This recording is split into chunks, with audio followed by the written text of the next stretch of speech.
NSE Producciones presenta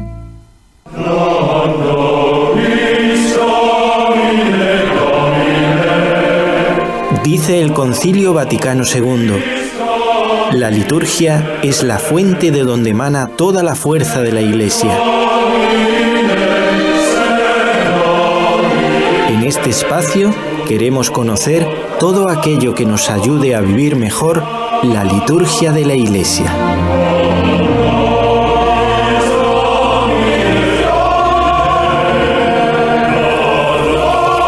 Qué bueno es, cuánto bien hace a nuestro corazón y a nuestra alma compartir esos tesoros espirituales, verdaderos tesoros para nuestra alma, como son, por ejemplo, los escritos de los santos, en este caso, santo moderno de nuestros días, Juan Pablo II.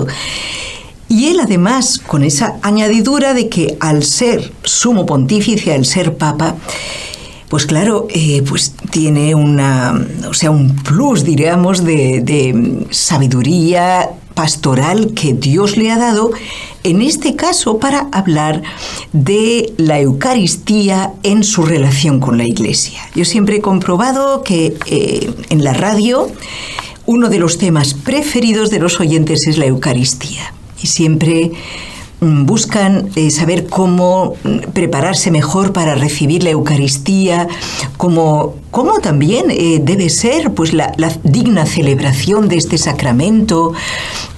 Es un tema tan precioso de nuestra fe, ¿verdad? El mejor regalo de Dios, que precisamente en la Semana Santa lo hemos vivido, ¿no? La entrega por parte de nuestro Señor Jesucristo de su cuerpo, sangre, alma y divinidad para darnos vida. Y damos ya la bienvenida, pues muy agradecidos, al Padre Miguel Ángel Ventanas Franco, que nos acompaña desde la diócesis de Plasencia, donde él ha ejercido el ministerio sacerdotal en distintas parroquias de la diócesis, también como profesor de liturgia en el Instituto de Ciencias Religiosas de Plasencia, en Santa María de Guadalupe, y también en el Seminario Diocesano.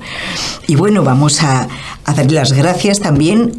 Hoy en día, pues como está más ocupado todavía, porque también es delegado del precisamente episcopal de liturgia de la diócesis y canónigo de la Santa Iglesia Catedral. Todos estos que parecen muchos títulos muy honrosos lo son, pero significan dedicación y trabajo, ¿verdad que sí, padre? Así es, un saludo pascual para todos. Se hace lo que se puede. Claro, pero es que es gracioso porque uno, al presentar a alguien con tantos títulos, parece que uno ensalza mucho, y es verdad, o sea, es el Señor el que ensalza, pero a la hora de la verdad son horas de trabajo y de dedicación. Los cargos son cargas. Eso es, los cargos son cargas que se llevan pues por amor a Jesucristo, ¿no, padre? Claro, sí. Pues aquí estoy, Señor, para hacer tu voluntad. Este es el único motivo. Pues padre, precisamente para hablar de la Eucaristía seguimos con esta carta preciosa del Santo Padre Juan Pablo II, Eclesia de Eucaristía, y lo vamos leyendo juntamente. Usted nos va un poquito pues iluminando para entenderlo bien y comentando también con pues a lo mejor algún ejemplo. Padre, ¿dónde recibe la Iglesia fuerza para vivir en un mundo tan opuesto? O sea, el mundo, ya nos lo dice San Juan, ¿no? Y nuestro Señor Jesucristo, el mundo como contrario a la fe, como aquel mundo que no recibió a Jesucristo cuando Él vino a los suyos y no lo recibieron. Pues, ¿de dónde recibe la Iglesia fuerza para vivir a pesar de tanta persecución? Bueno, hay que decir, como nos recuerda la carta, que la incorporación a Cristo, que comienza en el bautismo, llega a su momento culminante en la participación del sacrificio eucarístico, de la Eucaristía. A veces, como tenemos cambiado el orden, pensamos que la confirmación es el culmen, ¿no? Y sin embargo, no. El culmen de la iniciación cristiana, de nuestra incorporación a Cristo, es la Eucaristía, la comunión, ¿no? Como dice el nombre, ¿no? y sobre todo cuando la recibimos sacramentalmente, es decir, no nos limitamos a ir a la celebración, sino que participamos de ella plenamente mediante la comunión. Cada uno de nosotros en la comunión recibe a Cristo, pero de alguna manera también Cristo nos recibe a cada uno de nosotros, nos hace suyos, ¿no? Nos entra en su intimidad. Vosotros sois mis amigos, como dice el Evangelio de San Juan, si hacéis lo que yo os mando, ¿no? El que me come vivirá por mí, ¿no? Vivimos gracias a él, nuestra vida cristiana. Ya dice el Señor que sin mí no podéis hacer nada, ¿no? Entonces todo proyecto espiritual que no cuente con esa unión con el Señor va al fracaso, ¿no? Y toda empresa, por muy buena que sea, si no cuenta, si el Señor no construye la casa, como dice el Salmo, en vano se cansan los albañiles. En la comunión eucarística se realiza de modo sublime que Cristo y el discípulo estén el uno en el otro. Permaneced en mí como yo en vosotros. Por la comunión eucarística el Señor habita en nosotros y nosotros en Él, ¿no? Como dice San Juan. Al unirse a Cristo, en vez de enterrarse en sí mismo, el pueblo de la nueva alianza se convierte en sacramento para la humanidad, es decir, en testimonio, signo, instrumento de la salvación obrada por Cristo, ¿no? Luz para el mundo, sal de la tierra, para la redención de todos. Es decir, es un tesoro que no es para guardárnoslo para nosotros mismos. No se pone una lámpara debajo de la cama, sino en lo alto para que alumbre a todos, ¿no? Pues ese tesoro que llevamos y del que obtenemos la fuerza, que es la Eucaristía, es para nuestro testimonio en medio del mundo. La misión de la Iglesia continúa la de Cristo. Como el Padre me envió, también os envío yo.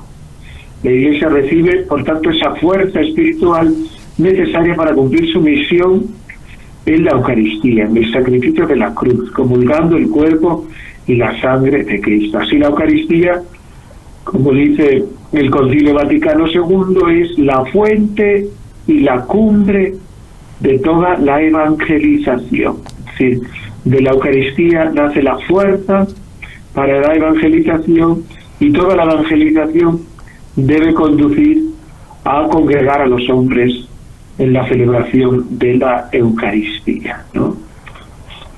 Exacto, y padre, sabe que estaba yo escuchándolo con atención y también pensando, claro, de hecho parece que, bueno, el número de misas que se celebran en el mundo, bueno, es incalculable, ¿no?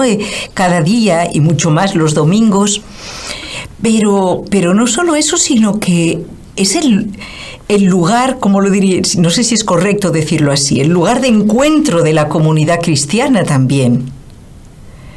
Así es. La Iglesia se manifiesta cuando se encuentra reunida para celebrar la Eucaristía. Exacto. Pues padre... Por eso sí, se llama, como ya lo hemos dicho otras veces, la misa del obispo se llama hoy la misa estacional. Es una manifestación de la Iglesia que se manifiesta en esa misa en plénico porque está presidida por el sucesor de los apóstoles. ¿Misa estacional? Así se llama la misa del obispo, lo que antes se llamaba misa pontifical, y se ponía el acento en el obispo, del pontífice, ¿no? Y sigue siéndolo, el que hace de puente entre Dios y los hombres.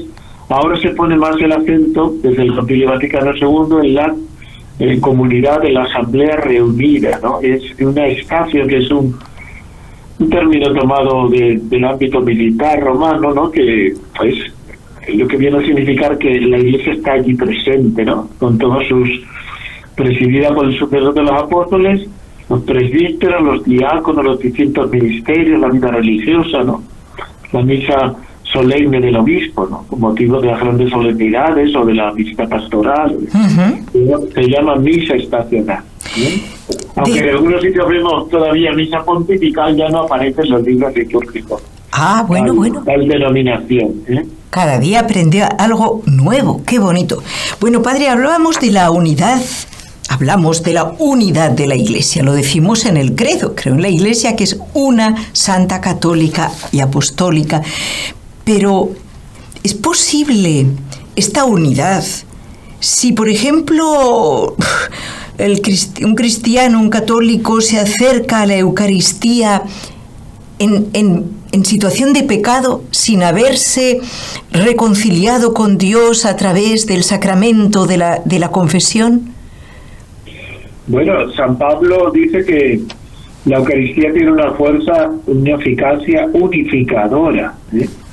De los que participan en el banquete eucarístico, como escribe a los Corintios, y les dice: el pan que partimos no es comunión con el cuerpo de Cristo, porque aun siendo muchos, un solo pan y un solo cuerpo somos, pues todos participamos de un solo pan, ¿no? Como dice también la Virageno, como este pan estuvo disperso por los montes, ¿no? El trigo, ¿no? Ya ha llegado a ser un solo pan, así se reunirá tu iglesia, ¿no? La Eucaristía tiene una fuerza de unidad. San Juan Crisóstomo dice: ¿qué es en efecto el pan? Es el cuerpo de Cristo. ¿En qué se transforman los que lo reciben? En cuerpo de Cristo. Pero no muchos cuerpos, sino un solo cuerpo, ¿eh? Como el pan es solo uno, por más que esté compuesto de muchos granos de trigo, y estos se encuentran en él, aunque no se vea, de tal modo que su diversidad desaparece en virtud de su perfecta fusión. De la misma manera también nosotros estamos unidos recíprocamente unos a otros y todos juntos con Cristo. Nuestra unión con Cristo es don y gracia para cada uno. Hace que en él estemos asociados también a la unidad de su cuerpo, que es la Iglesia. Y eso exige, claro que sí, la santidad, ¿no? Para acercarnos en el rito hispano, también llamado mozárabe, antes de la comunión, el sacerdote se vuelve a la asamblea con las especies eucarísticas en las manos y grita: Santa Santis, lo santo para los santos, ¿no? Acercarse a la Eucaristía exige estar en gracia de Dios, claro.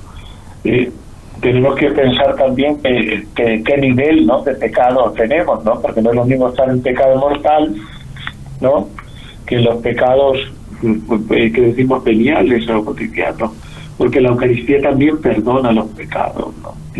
Esos pecados veniales. Necesitamos, para los pecados mortales, acudir antes al sacramento de la penitencia, ¿no? Si recibimos la Eucaristía en pecado mortal, pues cometemos un pecado más grave todavía, ¿no?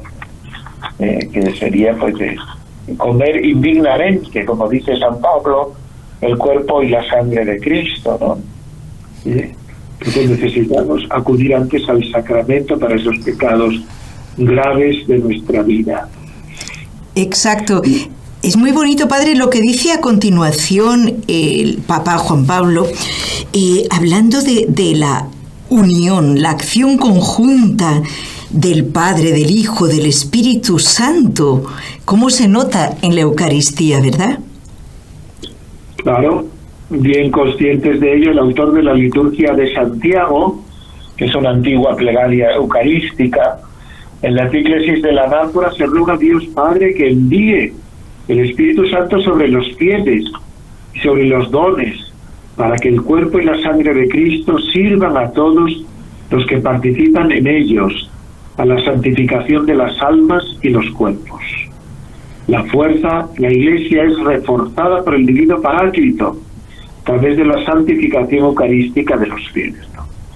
En la plegaria eucarística segunda también, que es la que más utilizan los sacerdotes, se dice en la segunda epíclesis, después de la comunión, después de la consagración, que el Espíritu Santo congregue en la unidad a cuantos participamos del cuerpo y la sangre de Cristo también. Exacto, es que es lo primero que le pedimos al Señor, lo que más necesitamos. ¿Qué fuerza no tendrá? Pues precisamente, si le parece, después de la canción le quiero preguntar algo sobre esto de la fuerza unitiva de la Eucaristía, porque hoy nos envió usted un canto que también lo podría cantar, pero que es muy conocido y muy hermoso, Altísimo Señor. ¿Quién lo compuso? No, la verdad que no lo recuerdo ahora mismo, pero aquí lo tiene. La antífona es popular, el estribillo es un canto popular. Sí. Pero que está basado en una melodía que se cantaba en España de uno de los himnos del Corpus, Sacri Solemnis. Sacri Solemnis, que cantaba sobre todo desde la Catedral de Toledo, era un poco el centro de este, y entonces hizo esa traducción al español, pero la melodía es, como ya digo, de un Sacri Solemnis. Y las estrofas son del padre, no recuerdo el nombre, padre, era el músico de los paules, de los padres de la misión. Seguro que después de haberlo escuchado nos vamos a acordar. ¿Qué le parece si lo escuchamos?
Estamos compartiendo, amigos, el programa de liturgia desde NSE Radio Barcelona y agradecemos mucho al señor Carlos Quequesana desde el control que nos ha permitido escuchar una versión pues que se ve que no es reciente y la verdad que la calidad pues sonora está bastante bien y la letra se entiende perfecta de este canto eucarístico clásico, bueno, que nosotras también cantamos en la Santa Misa a veces.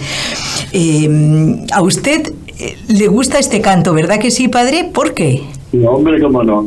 Las estrofas son del padre Alcácer, que es un gran músico de los clérigos de la misión, ¿no?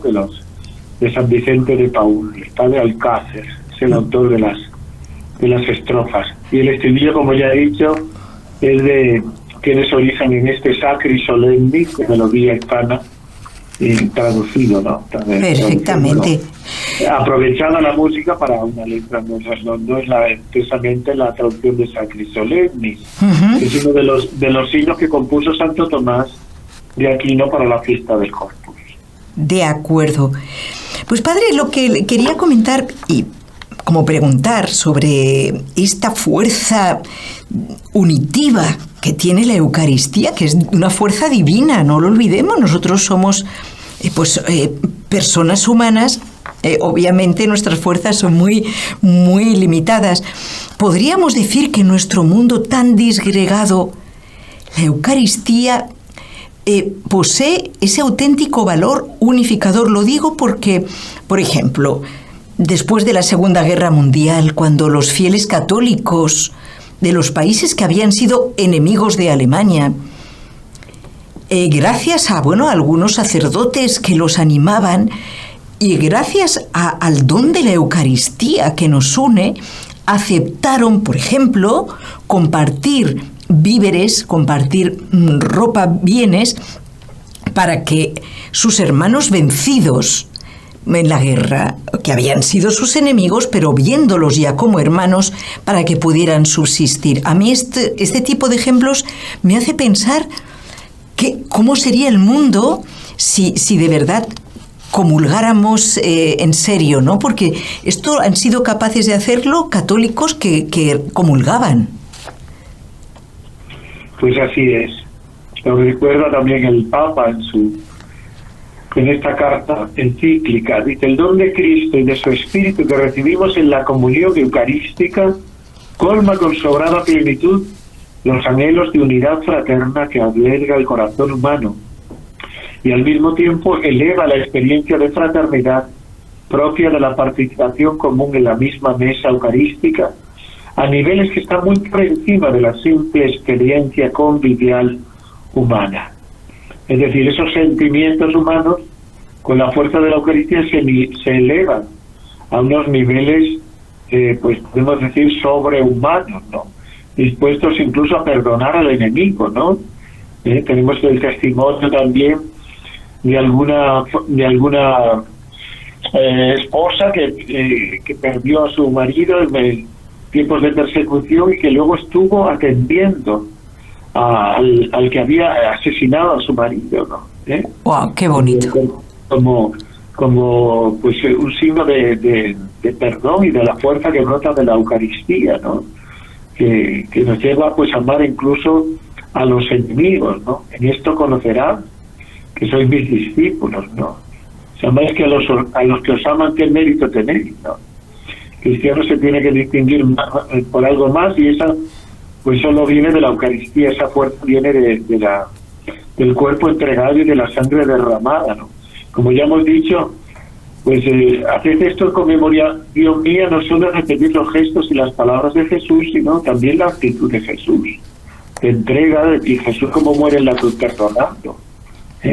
Padre, perdónales porque no saben lo que hacen, ¿no?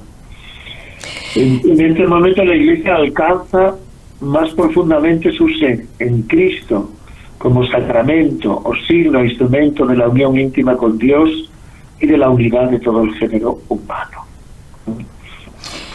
A esos gérmenes de disgregación entre los hombres que la experiencia cotidiana muestra tan arraigada en la humanidad a causa del pecado, pues vemos ahí la violencia, la guerra, los enfrentamientos, las divisiones.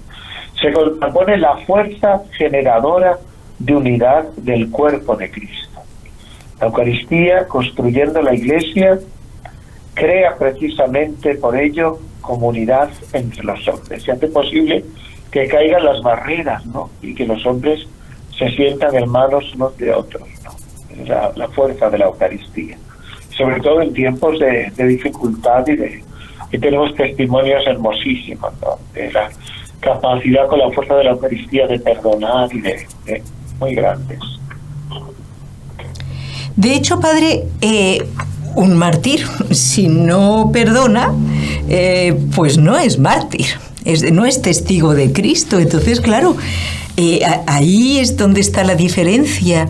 Es realmente hermoso. Si le parece, podemos dejar la última pregunta para otra ocasión, porque cada texto de Juan Pablo II, aquí sobre la Eucaristía, nos trae verdaderos tesoros. Y para no atrasarle también a usted, pues quería invitarle a darnos la bendición sacerdotal y nada, lo invitamos para continuar próximamente. Con mucho gusto. El Señor esté con vosotros. Y con tu espíritu. Y la bendición de Dios Todopoderoso, Padre, Hijo y Espíritu Santo, descienda sobre vosotros